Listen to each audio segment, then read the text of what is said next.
How's it? How's videos okay? Madeline's hair's not in the way. It's too funny. Okay, wait. We're gonna let that get. Yeah. Service is good. Service is great. We look. Do you know we've been at this cafe since 2003? Depuis 2003. Incredible. Incredible, right? 22 years in this cafe doing this. Shocking. All right. You ready? It's on. Welcome everyone to Après Midi. I am so happy for all of you to be here. I know that our audience cannot see. I haven't taken account, but my guess is 60, 70 people in here, something like that, that have all like are elbow to elbow, so I'm really pleased. And I'm very, very pleased to introduce Jason Gardner, who tells stories using photography and video within the framework of visual anthropology. He's passionate about music, culture, and ritual, and how they impact human expression. For over 15 years, through 15 countries, Jason has visually documented the ritual and festival of Carnival. And you guys know that Nice Carnival is just now starting, and I'm going down for Carnival tomorrow, focusing on traditional, folkloric, and community celebrations. A selection of photographs and writing has been published as We the Spirits. Where is it? Where's We the Spirits? There's a couple copies floating around. Like he's got one, and I think this gentleman in the back's got and another that's one. Right? We'll be able to see it as we go, and there's some other ones here. Okay, so he's got books, and that means that Jason's here to sign them, so do not let him leave with his books, okay? You're supposed to support our artists and photographers and writers, and so you buy a book and you get him to sign it, right? Yeah. Okay, in 2013, Jason published A Flower in the Mouth. Where's that a book flower is in the floating mouth? around somewhere. Where is a Someone flower has in it. the mouth? Back It's there. all the way in the That's the back. other It's book. going to come up here in a minute. Okay? A photo book about the culture, music, and rituals of Carnival in Pernambuco. Pernambuco, yep. Pernambuco, That's in Brazil. Yeah. In 2022, a flower in the mouth. His project was selected as a top 50 portfolio by Photo Lucida's Critical Mass and Geo Magazine France, published a 10-page portfolio of his work. His photography has appeared in the New York Times, The Guardian, Financial Times, Sunday Times Magazine, and this is Colossal, Rolling Stone, Le Parisien, New York Magazine, NPR, and Spin. He is a co-founder of creative networking community Toasted Almonds, having launched a Paris chapter of Toasted Almonds called Amande Grillée. We don't call it Toasted Almonds, No. we call it Amande Grillée. He divides his time between New York and Paris, and we are very fortunate to have Jason here today. Welcome. Thank you.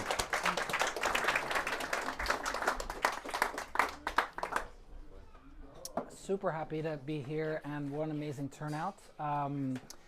So yeah, I'm Jason Gardner. I've been a photographer for about 20 years. But when people see my work, the first question they ask is like, how did you get started, and what's the kind of origin story? So I'm kind of going all the way back to the beginning, and I'll show a little through line of how I got to where we are now, where I am now. And yeah, so we did say that some books are being passed around. Feel free to, when you're finished, pass to the next person so you can see as I talk. And yeah, let's jump in. So I'm from New York, and how did I get started with photography? I'm actually a self-taught photographer. So I started in photography just by traveling. In my mid-20s, I had the classic sort of quarter-life crisis, as they say, and I was working for internet companies and you know, a suit and tie, and I was sort of miserable. And I said, okay, I'll just go and travel for a while. I'll always get a job when I come back. And I was going to go for 3 months, and then end up going for 6 months, and I ended up being gone for 2 years straight, which is kind of a lot for an American to be backpacking around. And when I came back, and I looked at some of the photos I shot with my little point and shoot, this is in the 90s film camera, for example, this photo, which is just it's a landscape in Indonesia of the Bajau people who live only on boats. They don't touch land. I started becoming, I came back to New York, and I said, okay, what am I going to do with the rest of my life? Why not become a photographer? Do what you love, right? And it's not work. That's the thing. So next slide, please. as I traveled around, I realized though that I was more interested in people and stories, right? Not just a beautiful landscape, which I do. And when I came back to New York, again, I tried to follow, okay, photograph what you love. And my first love was music. And next slide, please. So I started shooting musicians, and I photographed independent musicians, and then got to be photographing larger groups like Antibalas. This is in New York in front of the old Flatiron building. And then I started photographing all sorts of, concerts and these things. Next slide, please. And I started doing, covers of magazines. But there was something missing. I wasn't, and I was showing it to people outside the music industry, like curators and photo editors. They say, we want to see like a more personal work. So I sort of very simply thought, okay, I love music, I love to travel, let's go to Brazil. Like, it was that simple. I said, I'm going to do a project on, I don't know, musicians in Brazil, but traditional musicians. And as I did the research before the first time I went to Brazil, I asked a lot of Brazilians who'd been there, musicians who'd been to Brazil, ethnomusicologists, and they say, you could go to Rio, there's a lot of music there. You go to Bahia, there's a lot of music there, but consider going to Pernambuco, which is another kind of area that's less known. And that's where I started to go and sort of dig deep. Question? Only if you can speak really loud. I'm at the max, so yeah, that's, okay, it's the best I can do. So next slide, please. So that, in essence, came to my first book, which is A Flower in the Mouth, which is about the Carnival of Pernambuco, this very specific place in the northeast of Brazil, of which the main city is Recife. Next slide. The first time I went there, I wanted to do something on musicians, and I did something off season, and they said, I worked with a couple groups, and they said, you have some great photos, but you have to come back during Carnival when all the music happens, right? So I did, and then I realized after that Carnival that I'd photographed for a couple weeks, but I only scratched the surface. And then I kept on going back to the same place over some years from New York. And this is in the main city of Recife. And it's not photoshopped, it's just kind of hanging pieces there. Next slide. But really it was about the music and the streets, and I found it to be very different from what my perception of Carnival was, which was from New Orleans, the big floats, or Rio. This was very personal and very on the streets and very kind of direct. Next slide, please. And yeah, it was on the streets. These are the bonecas, these big, huge, tall dolls that are representative of in front of the big parade in the cobblestone streets. It's not this huge, big production. It's kind of very democratic. Next slide. And it's called A Flower in the Mouth because this is the Caboclo de Lança, which is the emblematic, the symbol of Carnival. He's the character in the countryside, and he's the Caboclo because he's a sugarcane worker, and he puts the flower in the mouth to signify kind of his connection to nature, but also to get in the vibe of Carnival, because he's carrying these big heavy bells and these big things during the Brazilian summer, because Carnival time is now February, but in Brazil it's summertime, it's hot. Next, please. And I started really getting attracted to the characters of Carnival and seeing, kind of how they interact. This was, it looks like kind of Elvis, but it's a Zé Bonitinho, which is a character in the Brazilian telenovela, the soap operas. And this guy dresses as this character every year, year after year. Next. Also the Carnival in the countryside. And this is when I first started to see that Carnival is very gender bending. Men dressed like women.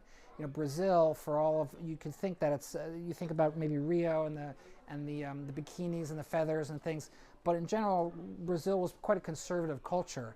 But during Carnival, all the rules get thrown out the window, and kind of people can do whatever they want, and there's no real kind of rules. And you can see his 5 o'clock shadow here, but he's fabulous. And also in the countryside, the men tend to be very macho, very kind of, they're workers, but Carnival time, they show their feminine side, and really just a totally different thing. Next slide, please. I also started delving into, so as I kept on returning, an interesting thing happened. People said, oh, I see you have some good photos, but you don't have something. I want to show you this other thing. And they started taking me into these ritual ceremonial temples and ceremonies and practices and all sorts of things. And this is in kind of a temple, it's kind of a shrine, and it shows the kind of syncretic. I mean, you have this reminds me actually of Haitian, but this is like there's an angel. There's this is Saint George, sorry, on the horse, and so they mix the Indian with the Christian and the sort of candomblé, different things in the same shrine, and I found that fascinating. Next, please. I also, in the ceremonies, this is a cleaning ceremony where they write the names of, before Carnival, they do it, it's called a limpeza cleaning, where they write the names of their relatives that are going to go in Carnival if they want the Orisha to kind of watch over and all these things. They break the eggs, they pray. It's like an 8-hour ceremony, and I'm just, showing you a couple images. Next, please. Are the eggs boiled? Sorry? Are the eggs boiled? I think so, yes, raw? because, no, I think they're raw. I think they just write them and then they break them. Question. Yeah, I don't even know. Curious. Yeah. Next. Okay. And this is one of the ceremonies where he's smoking a cigarette, but the man is kind of dressed in another sort of cross-dressing. I see like his cigarettes are sort of tucked in the bodies there. And next, please. So that was 5 different visits over 8 years. Each time a visit was about a month when I was based in New York. In the years I couldn't go to Brazil, I started saying, what's Carnival like in other places like my own country, Louisiana, like the Caribbean, like Trinidad. And I started shooting this, and then when I landed in Europe about 8 years ago, I explored what Carnival was like in Europe and West Africa and beyond, which ended up being the project called We the Spirits, which I'll explain the title as we go. Next slide, please. So this is Trinidad. This is, when you think Trinidad, you think like Rio, you think, again, bikinis and sequins and everything, but this is another side of the Trinidadian Carnival called the Blue Devils, which is the night before. And they come out and they blow flame. They totally dress in blue, and they have horns, and so all this, a very alternative kind of carnival to the stereotype. Next. And then Louisiana, not just New Orleans in the city, but in Cajun country, in the 3-4 hours from New Orleans. This is called, and they call it in French, the courir, which means to run, and which means they take the chicken, and the participants chase after the chicken, now figuratively, to put them in the gumbo. But Carnival back then, when there was no refrigeration necessarily throughout all the villages, was a time when everyone in the village put in something in the gumbo so could everyone eat and get through the winter. That's the idea, ritually. Next. This is, you could think this is Mexico, but this is actually New Orleans.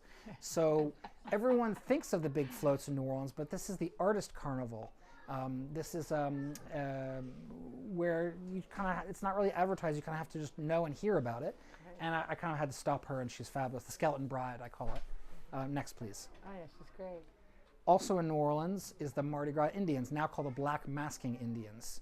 And before the TV show Treme came out, I photographed them, and in fact, side story, when I went to the family, because they're somewhat mistrustful of photographers, I showed them this Brazil work that I had produced. See if I can quickly find it. And I showed them this, and they kind of were like, if you see this image here with the feathers and everything, and they're like, oh, they stole our idea. Well, not exactly. I mean, they evolved in parallel, but it was the first sort of hint that a lot of these carnivals have this sort of parallel evolution, and they're showing some of the same things, but in totally different places. So this is the papoose, and I have another shot, but not in this slideshow, of 6 years before. Fascinating. But so the Black Masking Indians, they don't parade during Bourbon Street or the French Quarter. They're in the African American neighborhood, and you have to know where to go. And they never show their costume before Mardi Gras. It's all handmade, new every year. There's no school for it. It's only an oral tradition passed down in families usually. And they mask as Indians as an homage to the Native Americans who in the 1800s helped escaped slaves to, well, stay escaped, I guess. And so it became this whole sort of African American pride thing, and it's deeper than I even touch upon, but it's a deep culture. Next slide, please. Let me take a water. So actually, can you go back one? Just one? Sure. See the feathers? Let's go next. Yeah. And the feathers on the top, right? So this is in Slovenia, and he's called the horse, and because he is the head of basically the plowman. So this is part of more like fertility of the fields rituals, and obviously springtime, the flowers. Next, please. Sardinia, a very old, ancient, pagan, pre-Christian carnival. This is one of the muses that measures and cuts the string of life. And he told me, and so part of what I integrate in the book and in exhibits, besides just the photos, right? The first level is, wow, beautiful costume. The second is, well, what does it mean? Why do they do that? You know, what does it signify? And the third level is, what does it mean to that person, right? So he told me all in Sardinian, and I had no idea what he was saying, but I was recording it, and I translated it later. He said he's been masking as this one Sardinian character for 30 years plus, every year, and he says, when I put this mask on, I connect to 10, 100, 1,000 generations before me. So when I put this mask on, I can never die, right? So like all this like sort of started for me to realize how deep these people really take, how seriously they take it, and it's not just a party and just get drunk on the street, but it's necessary for them, this ancient rituals that happen in modern day. Next, please. Also Sardinia. So you have the same kind of similar kind of mask, but this is showing more the sheep, the babi. And this has a pressure drum, which you will hear later in a little video at the end. Next. I also travel a little bit to Guinea-Bissau in West Africa. So there they kind of mix the Portuguese colonial influence of Carnival with the African side. Next. Yeah, also Guinea-Bissau. So like you can see this wooden mask, which takes 2 or 3 people to hoist on his head. It's a big, heavy wooden mask. And that they don't make new every year. That they recycle from year to year. Maybe they make a tweak here and there. You can see the boats up here. That's kind of the influence of the colonial, perhaps, but also super fascinating. This is not in the main city of Guinea-Bissau, but in the islands outside. Next. And yeah, the cow, the bull, strong symbol of strength, fertility, vitality, and the farm. And it's, you almost feel like it's India, but it's still Guinea-Bissau. Yeah, next. So we're doing some animals now, right? So in the book, and we'll talk about how I laid out the book towards the end, but the book, We the Spirits, is not necessarily based on this country is this and this country is this. I put all the images together more on vibe and more on style, meaning so I can put some animal images together. This is actually in Tyrol, in the north of Italy, on the border of Austria. And these guys have big jaws that bite, and I'll show that in the video as well. But you know, this is the human goes to here, and it kind of, this is like about 8 or 10 feet high. Next. Another animal, this is Slovenia, the kurent, the most traditional, well-known symbol of Carnival in Slovenia. And he's got a big red tongue here, and again, fertility and strength and power. And when they go, they surround young girls and they kind of dance around them. And it's kind of like when you're a bear, the myth is that she'll become pregnant the next year. It's this whole kind of return to fertility. So time and time again, I hope you'll see that I've photographed so many different carnivals, 15 years, 15 countries, all millions of carnivals, and similar themes emerge no matter how many different costumes there are. That of renewal, inversion, changing the rules, but also the transition between winter and spring. Next. Another bull, and this was in Galicia, and this is actually a mask maker. I had been introduced to him. I went and photographed some days before at his atelier, and he's like, "Oh, you're doing a carnival here in Galicia? Well, we have a small little village carnival. You could come." I'm like, "Oh, okay, I'll come." And I saw the bull running around, and I kind of photographed him, and he kind of saw me, and he stopped for me, and I did a photograph, and then he kind of leaned his mask down to see if I was done, and I realized that was the mask maker himself. I didn't realize that he'd be masking as the bull. So I like this image. It's quite different because it shows that sort of transition to human and other. Next. Also Guinea-Bissau, also another bull, right? So this is in a mask maker's atelier before it's painted, but showing the kid just enjoying it. Next, please. So another aspect of Carnival are the marriages, right? In some villages, Carnival time is the time when marriages are scheduled. This is a bride, right, in North Macedonia. And it's obviously a joke bride. It's a man underneath there, and he's cross-dressing. But the marriage is being really important, a sense of renewal. And in a lot of villages, like the next slide, please. This village in Slovenia, if there's no marriage schedule, then two unmarried boys are the bride and the groom. They go from house to house, and they kind of, solicit good cheer and have a drink and have a dance. And you might hear, yes, I think that's in the video as well. Next. Yeah, so the carnival often is I chose in this project to sort of avoid the larger cities in general. I didn't do Nice for this book. I didn't do Rio. I didn't do Venice. I didn't do New Orleans so much. And I went to the small villages, the rural experience, the less known, but they're kind of a lot more kind of crusty and really, raggedy and all stuff. And showing the sort of farmer experience. I love this. I think this is actually a woman in the man's costume. Next. Yeah, another shaggy guy. This is Austria, the Moss Man. Yeah, next. Also in the same carnival. So this is a mounted rider, and each one of them are portraying different seasons. So this is fall. And next, please. Yeah, so in Poland, during Epiphany, the early days of January, you have the three kings, and they go from house to house kind of doing their caroling in a sense. But they also have Augustus, and he's the troublemaker, and he goes, whereas the three kings and they're with the angel, they're very formal. He's the raggedy one, he's the chaotic one. He goes and he tries on the women's underwear, and he breaks stuff, and he kind of makes a mess. And it's interesting to me showing the two sides of the sort of the human spirit of the kind of chaos and the order. Next. Yeah, so Kramer's man kind of means like junk man, and this is in Austria, so it's a bit of a parody of the sort of country stereotype of the guys who go from house to house selling junk on the back. Next. Also the country experience, but this is in Slovenia. So if you go back one, and then forward, two different countries, kind of a similar vibe. I started to see these connections within images. Next, please. Also in Slovenia. So some people think this might be like West African. It kind of has that, or like Japanese kind of vibe. But these are the straw men, and they take their switches and they kind of clear the carnival path for the rest of the parade. And this is a small village in Slovenia.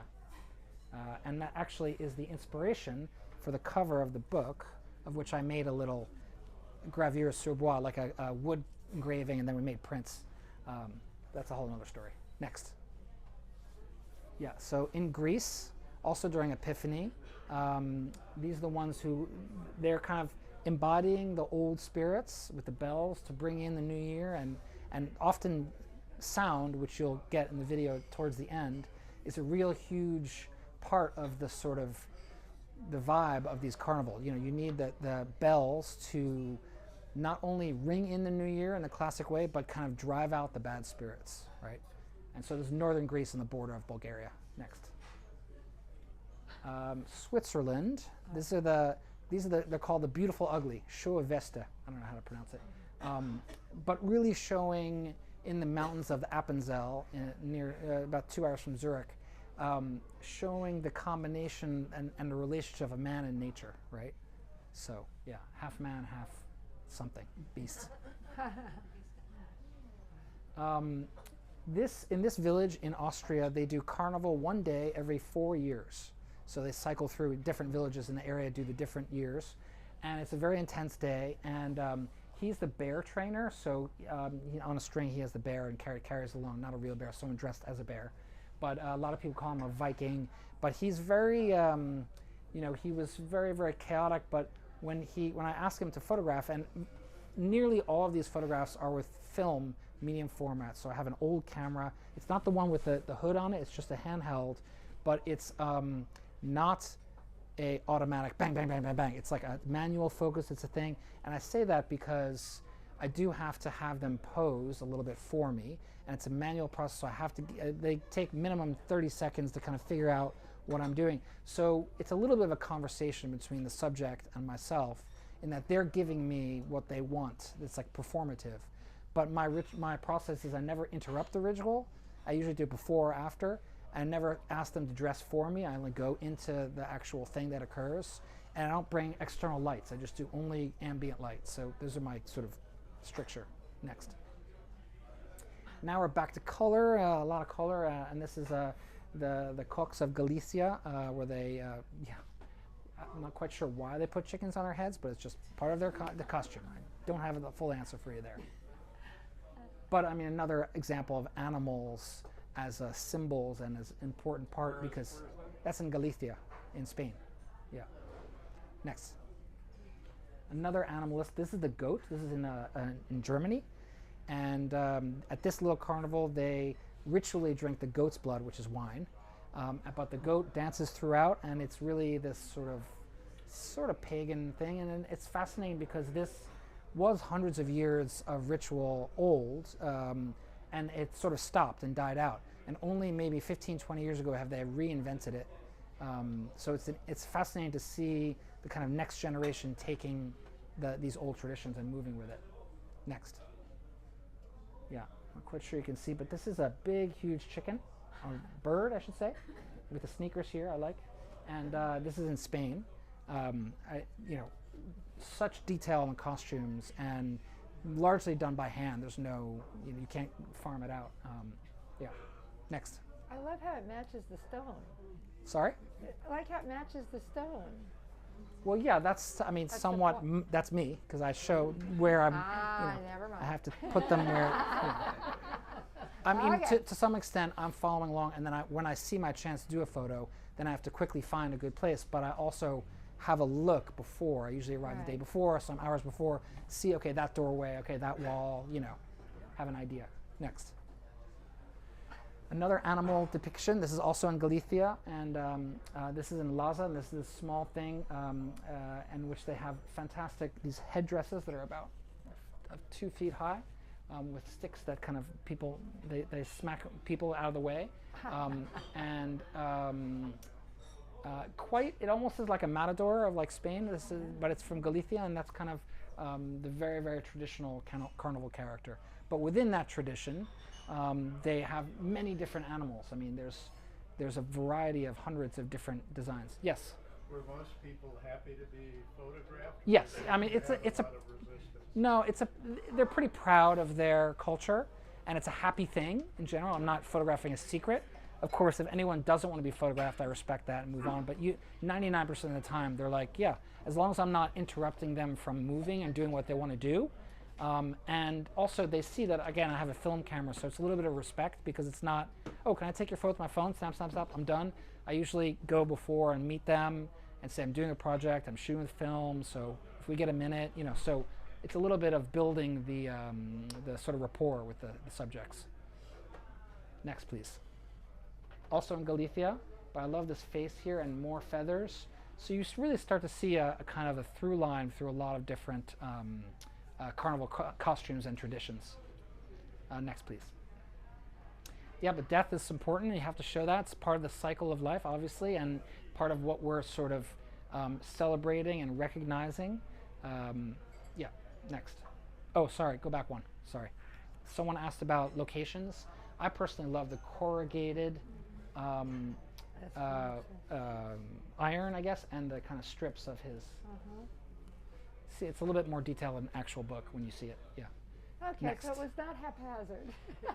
It's half and half. I mean, it's haphazard insofar as I don't control where, but I have an idea, and I've become quite good at quickly, because they are wanting to go. They're not going to like stay for hours. It's a 30-second, 5-minute max photo shoot. Next. Yeah, so this was in Como, in Italy, and it's really showing that they had 2 different types of characters, the rich and the poor, the fat and the skinny, and these are the rich, and they have a big fat, and they have jewels, and they have a nice fan, and really showing this sort of experience, and a little bit of a parody, and a lot you see during Carnival, even the big carnivals like Nice, the extensive floats, or New Orleans. You see, it's a very big social commentary on how things are. Next slide, please. Yeah, speaking of also just a little bit of hilarity, this is Basque Country in Spain, right? And The beret. sorry? It's the beret. With the beret, Basque the veil, the whole thing. Yeah, yeah. Next. Duality. This is in Slovenia. The woman carrying the man in the basket, right? Takes a second for this sort of snap in to see what it is. Next, please. And sort of the cross-dressing continues. This is in Portugal, and yes, a little bit of nature, a little bit of showing man dressed as a woman, and these are cork masks in the area where they make cork. So I found that fascinating. I think the next one's also a cork mask, but a different iteration with the harmonica, with the accordion and the umbrella and such. And this is not in the book because I photographed it after the book came out. The book just came out last year, but I went to Portugal to photograph continuing. So next slide. Continuing on the rural experience, really showing these sort of archetypes of the rural experience. And those who are Led Zeppelin fans may recognize Led Zeppelin 4. And so, or maybe it's 3, I don't remember. The story was, I think one of the guys in Led Zeppelin saw this, not this photo, but a photo similar to this in some flea market, and it was a Welsh, it was traced back to be in the Welsh photograph from the 1800s, showing the rural experience of a guy with I should have it in the next slide, but a guy with the holding this big stick of wood. And when I came out with this photo in the book and promoted it, people were like, oh, is that Led Zeppelin? Oh yeah, because it's, and it makes sense because both of them are kind of archetypes of that rural experience. Next. You might think this is Japan, but this is Germany. The straw men, the straw shavings men. That same village that's reinventing after some years, and I love these guys. And time and time again, when I interview them, similar like the Sardinia guy, these guys say that we're honoring the previous generations. We're bringing in the good harvest and getting rid of the bad spirits. So for me, that's why I call the title of the book "We the Spirits." It's not just Portraits of Carnival or anything like this. It's a little bit more poetic. Next slide. Yeah, Bulgaria, also another sort of, bringing in the good spirits and getting rid of the bad spirits. Very animistic and very in the small villages, still thinking about the old traditions.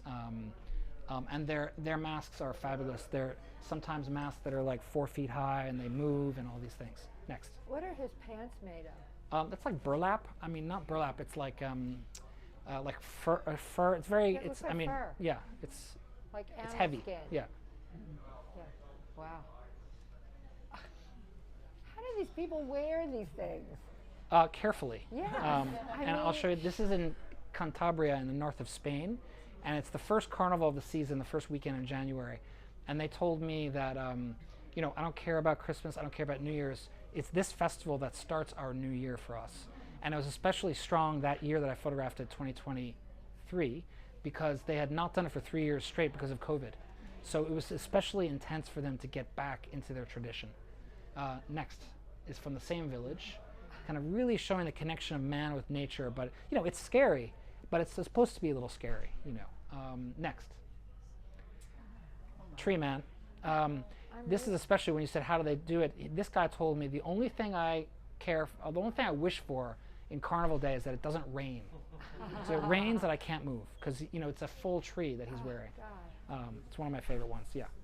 I think those are the images, but go to the next one. Yeah. So that's the cover of the book as I showed. So I made a bit of a wood engraving.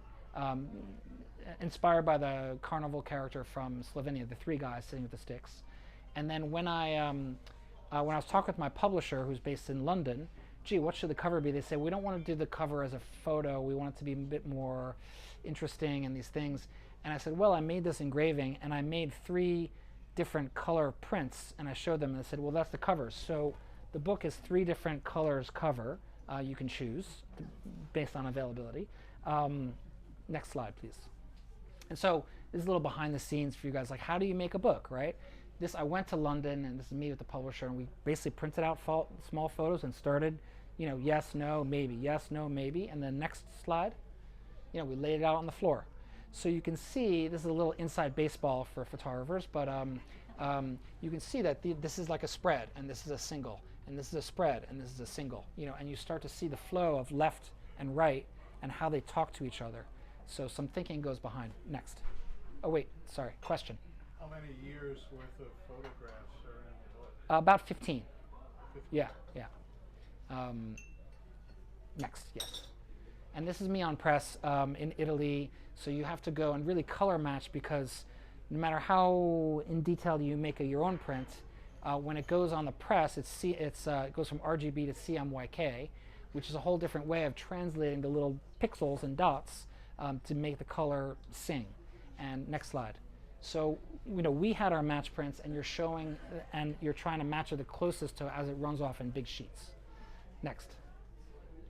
And so we started this showing a couple of spreads from the book. A lot are images that are one on a page. You might say, well, why is there so much white space? You need to have it breathe a little bit, but go to the next one. You start to see how, if you made it from the same place, you match up the images. Next.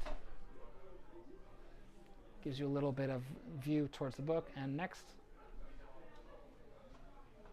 So in the back of the book, too, I have some writing, not only from Giovanni Kesic, who's a Carnival expert based in Italy. He says the more macro, kind of socioeconomic view of Carnival, historical, and then my field notes from each Carnival, including some of those interviews that I mentioned with the quotes. Next. The images have been in, the last one was, well, not the last one, but the first big one was Geo France, which is a 10-page spread. This just gives you an idea. And last year, around this time when the book was coming out, next, I was in Wall Street Journal, The Guardian, and some other great publications. Next. I don't remember what I have yet. Last year I was in Ulm in Germany, a large exhibit in a huge space, costume and masquerade in German, and with the the church in the background. Next. And that's kind of how it laid out, just so you can start to see how the images were exhibited. Next. And I did an artist talk very similar to this, but with the images surrounding me. And next. And this was in Paris. The most recent opening was in September, October of last year. At the moment now scheduling for Amsterdam in March, back in the States in early Jan 2026, and some other stuff too. Next. And just as a little, like, this is me kind of in the field, and people are like, how do you move and how do you operate and these things. So a couple of behind the scenes shots from Slovenia, and this is what it came, next one, that's how it, so that's the before, and if you do the next slide, that's what it ended up being, right? After some cropping and these things. And then next, and so this is me kind of getting up close to this guy in Slovenia, and then next. And that's what it ended up being. So let me see. I think that's almost the last one. I don't remember. I think the next one is, yeah, if you want to connect. I'll keep that up for after. But Adrian, if you wouldn't mind flipping to the quick time. You have a 3-minute video which shows a little bit of the movement and the sound of it. And then open for questions. Yeah. Wait, hey, pause for a sec. Sorry, I'm just going to get in there and do it. Speaker? No, I just want to start it from the beginning so people see. Okay. It's my own. Oh, sorry. Oh, you're right. I could have done that. You're right.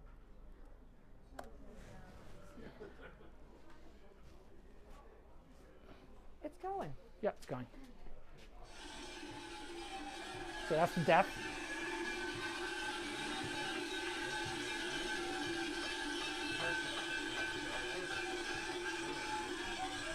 Sorry. Thank you.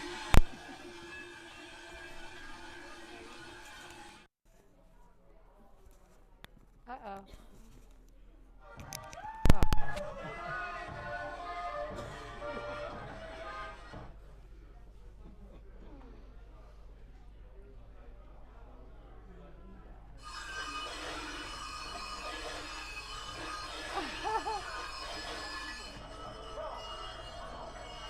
That's that pressure drum that I said.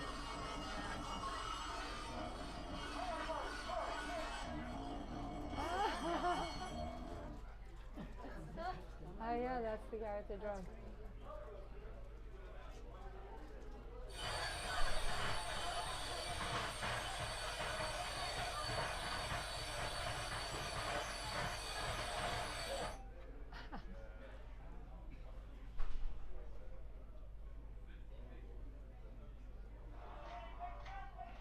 There's going to come a point where the neighbor is going to present the Mardi Gras with a gift. The reason behind the chicken chasing is because we're going around begging for ingredients for the gumbo for the Mardi Gras.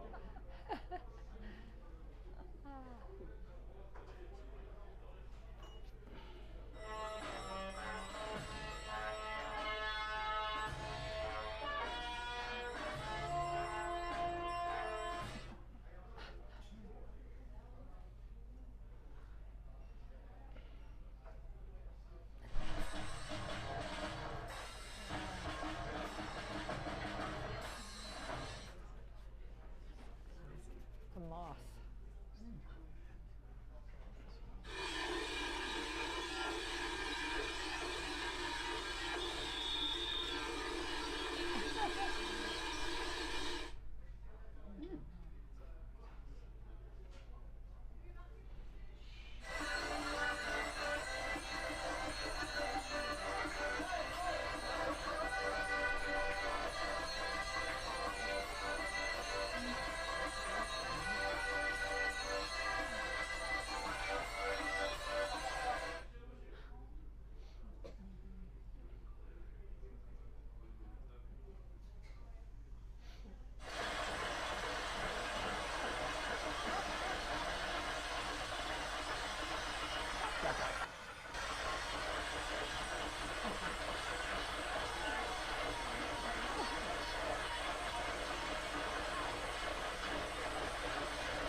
Those are great. I love those guys. Those are my favorite ones to end. Uh-huh. So thank you very much. So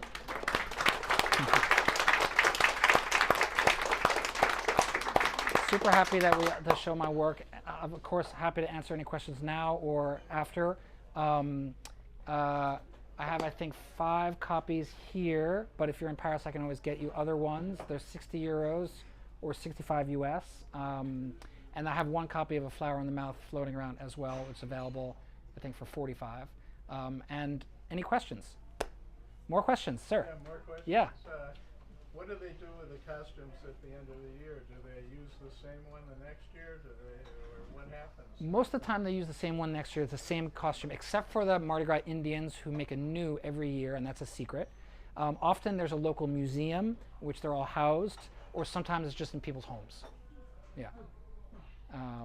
Depends. Are all these carnivals during the same time of the year? Yeah, usually January and February. They stretch them out from the beginning, from Epiphany, January 6th, Day of the King, up till the beginning of Lent, so at the end of February. And the same thing for summertime in South America? Yeah, the same. It's the same time. It all comes from the sort of Christian calendar. Yeah. Yeah, it all has to do with Lent, doesn't Yeah. it? Yeah. Although a lot of carnival professional or people who are like know a lot about it says that's all pre-Christian, right? So it's been shoehorned into the calendar now. But a lot of this is is really a winter masquerade, and it's an older thing than just our view of what carnival is now. You know, but I'd say carnival as a shorthand. It's actually, So the word carnival is a bit of a false friend. But So do you think this has to do with really letting loose so that when Lent happens, you have to then behave? yes, there's some of that. Yeah, yeah. I mean, that's Mardi Gras. My right? understanding, yeah, my understanding is that, you know, I think at one point the Christian church, maybe in the Middle Ages, say, well, they're still doing this crazy festival, so we might as well just, you know, sort of tie it to the Christian calendar and, you know, have them do it then. And so it's more controversial than that, but I'm simplifying it for you all. Yeah. Yes, ma'am. Do multiple people in the same family participate, or is it mostly one? Often, like the Tree Man, for example, went from father to son, but it sometimes can just be picked up by, you know, a boy in a village loves that character and just learns it from, you know, But it's very kind of informal. Yeah. Very few women until recently. Also very few men. There are a few women in there in that slideshow, but it's traditionally male dominated. Yeah. That's Any not other true in questions? New Orleans anymore. No, it's not true. anymore. No. I'm just saying traditional in the small Yeah. villages. Yeah. Right. Yeah. I've got a friend from Mobile who tells Oh, me. Mobile's huge. Yeah. She said that was the first Mardi Gras carnival in the U.S. It is. Yeah, it's the oldest Oh, yeah, carnival in the absolutely. yeah. Oh yeah. Yes. Jason, I was fascinated by some of the parallels between disparate groups Yeah. today, disparate groups. Do you see connections between some of these groups? I Historical mean, connections? it's hard to say. I'm not the expert on that sort of migration. I think there was a migration of these sort of ideas of a feather, but often they use the materials that they have, like the cork guys with a cork mask. That's they are growing there, so they use it. Are there parallels? Does it evolve in parallel? Yeah, because it's illustrating the same deeper concepts, right? Those of transformation, right? Of fertility, both of the lands and the people. Bending the rules, breaking the rules. There are no rules. Transcendence of time. Everything's suspended. So a lot of these similar themes are emerging. Yeah. Yes. Have you thought about what your next project's going to be? Yeah, I'll still shoot some carnival, but the next project's gonna be something totally different, more contemporary, more on identity and dualism, and it's just still boiling up now. Yeah. Yes, in the back, and then Marty. Will your exhibition be in New York in January? No, nearby in Greenwich, Connecticut, actually. Yeah. Thank you. Yeah. Where do you find your guides? Where do I? The guides to take you around these, or? It's either an ethnographer from the main city who's been working with the community, or they refer me into someone at the group who shows me around. Very rare cases where I show up and kind of have a look. Usually now I have a connection in the community that shows me, okay, they're getting dressed here, and don't do this, and do this, and yeah. That's always helpful I try to arrive the day before or some hours before, have a chat with them, have a drink with them, so they know me, a little bit. That all helps towards getting better photos. Yeah. Are you generally well received? Yeah.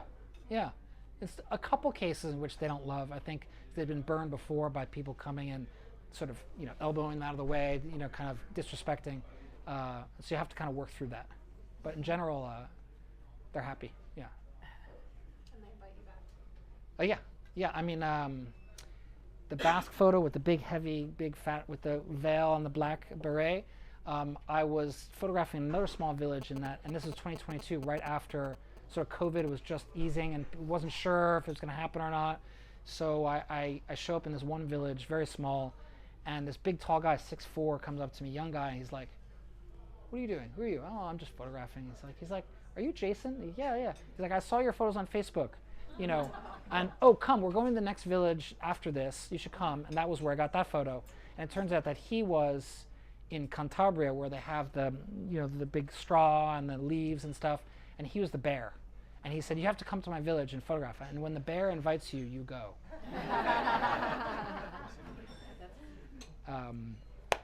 I think there are other questions. I feel like there's some hands. Yes. Question, it's kind of two-part. Were you ever the only photographer at one of these festivals? Most of the And time, yeah. second- Like the one with in the first one with death and the big, that was there's no Airbnb, there's no cafe, there's nowhere to eat. You stay on their floor and just wake up at 4 a.m. and go with them. Yeah. But sometimes in Spain, there's like a whole army of photographers. You have to kind of, yeah. And the second part is, in some of the more rural festivals, are the people who are watching this like us Americans and putting a phone between them and the festival? Or do Sometimes, they yes. really It's sometimes they, and some people dress as well. It's not only the people who dress. It depends. And sometimes in order to photograph, you have to dress. You can't just be in jeans. It's like you have to, like in Cajun country, Louisiana, you had to go find a family to lend you a traditional costume. Otherwise, you're not getting in. So it varies on the level of participation. But yeah, phones are inevitable. But I feel like Carnival is still very much an analog, in-person experience. It's hard to live stream it, hard to really feel it. I mean, you could see the video and get a little idea, but there's something lost. Yeah. I'm looking forward to your impression of Nice. Yes, I'll be there at the same time as you. I'm Jason's going tomorrow. down Yeah, tomorrow on the same train. Yeah, and you've never done Carnival I have in not. Nice, I have right? not. Yeah, Yeah, Yeah, it'd be it's interesting. different. yeah. I already have a line, by the way. I'm not only going to do Nice. There's a small village an hour north of Nice that another person told me about that I'm going to go. That's going to have traditional carnival in a very small What village. is I'll it? tell you. I'll tell you after. Saint Martin de. I'll tell you. Really? Yeah. Okay. I just hear about these things now. It's like, yeah. Other questions? I know some people are raising their hands. I missed. In that case, thank you so much. Thank you so much. Okay, now before you, Yeah, go ahead, go ahead. we just have to do an official goodbye. Oh, I'm sorry. Okay, right. And- Official. No, What do you want me to? What I just want you just What should I do? Okay, so Jason's going to be here for a while, right? You're going to we have plenty of time. It's Yeah. 10 after 4. You're welcome to stay as long as you like, okay? Don't forget to pay for your drinks, of course. For drinks. Yeah. Now's your opportunity to get signed books, too. And I just wanted to formally thank you for a fantastic presentation. Thank you. My pleasure. And thanks to all of you for coming. Here's the sign-up sheet.